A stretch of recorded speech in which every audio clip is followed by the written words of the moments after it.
Line 70, the new TV. After this and the draft dated July 3rd, come a few unnumbered lines that may have been intended for some later parts of the poem.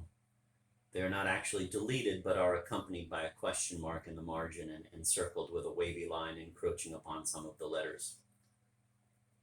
There are events, strange happenings that strike the mind as emblematic. They are like lost similes adrift without a string, attached to nothing. Thus, that northern king, whose desperate escape from prison was brought off successfully only because some 40 of his followers that night impersonated him and aped his flight.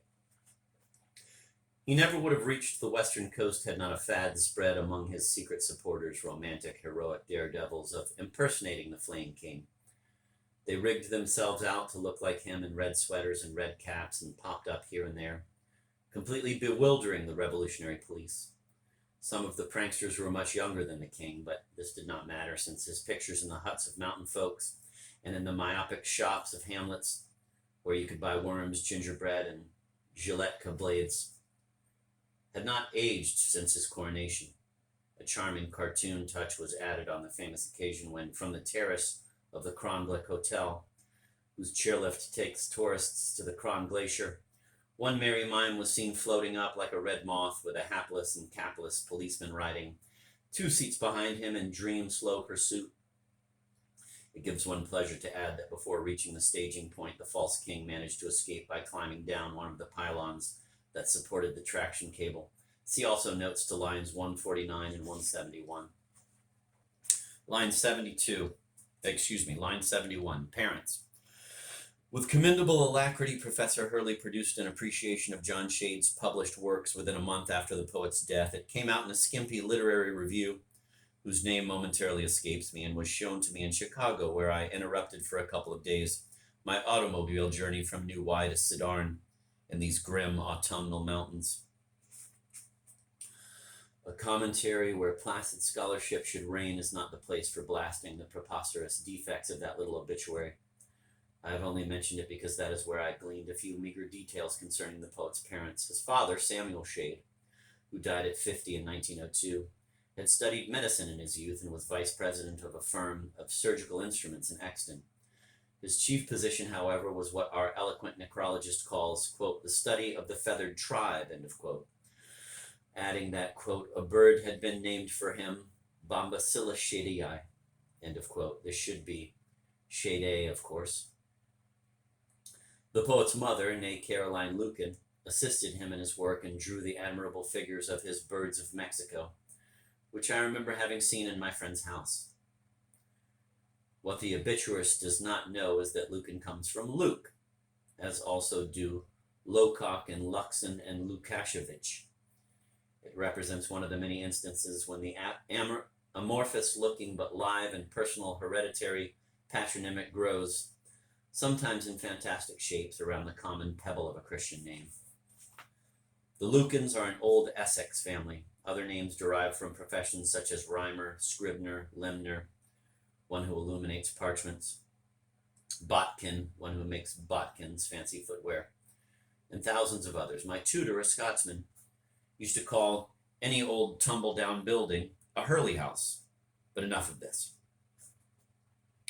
A few other items concerning John Shade's university studies in the middle years of his singularly uneventful life can be looked up by his reader in the professor's article.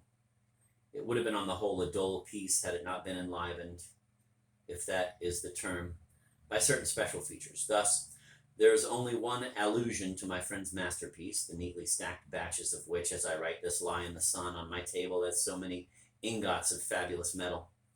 And this I transcribe with morbid delight. Quote, just before our poet's untimely death,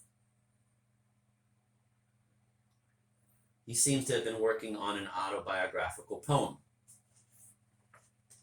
The circumstances of this death are completely distorted by the professor, a faithful follower of the gentlemen of the daily press who, perhaps for political reasons, had falsified the culprit's motives and intentions without awaiting his trial.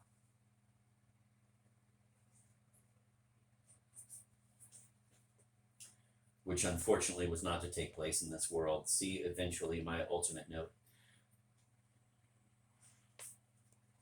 But of course, the most striking characteristic of the little obituary is that it contains not one reference to the glorious friendship that brightened the last months of John's life. My friend could not evoke the image of his father. Similarly, the king, who also was not quite 3 when his father, King Alfin, died, was unable to recall his face. Although oddly, he did remember perfectly well the little monoplane of chocolate that he, a chubby babe, happened to be holding in that very last photograph, Christmas 1918, of the melancholy, riding-breeched aviator in whose lap he reluctantly and uncomfortably sprawled. Alfin the Vague, 1873 to 1918. Regnal dates 1900 to 1918, but 1919 in most biographical dictionaries.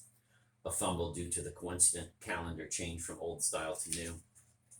Was given his cognomen by Amphitheatricus, a not unkindly writer of fugitive poetry, in the Liberal Gazette, who was also responsible for dubbing my capital Uranigrad. King Alfin's absent-mindedness knew no bounds. He was a wretched linguist, having at his disposal only a few phrases of French and Danish. But every time he had to make a speech to his subjects, to a group of gaping Zemblin yokels in some remote valley where he had crash-landed, some uncontrollable switch went into action in his mind, and he reverted to those phrases, flavoring them for topical sense with a little Latin. Most of the anecdotes relating to his native fits of abstraction are too silly and indecent to sully these pages. But one of them that I do not think especially funny induced such guffaws from Shade and returned to me via the common room with such obscene accretions that I feel inclined to give it here as a sample.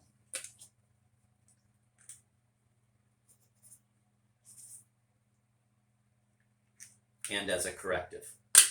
One summer before the First World War, when the emperor of a great foreign realm, I realized how few there are to choose from, was paying an extremely unusual and flattering visit to our little hard country, my father took him and a young Zemblin interpreter, whose sex I leave open, in a newly purchased custom-built car on a jaunt in the countryside. As usual, King Alfin traveled without a vestige of escort. And this, and his brisk driving, seemed to trouble his guest. On their way back some 20 miles from Anhava, King Alfin decided to stop for repairs. While he tinkered with the motor, the emperor and the interpreter sought the shade of some pines by the highway, and only when King Alfin was back in Anhava did he gradually realize from a reiteration of rather frantic questions that he had left somebody behind. What emperor has remained his only memorable mot? Generally speaking, in respect of any of my contributions, or what I thought to be contributions, I repeatedly enjoined my poet to record them in writing, by all means, but not to spread them in idle speech. Even poets, however, are human.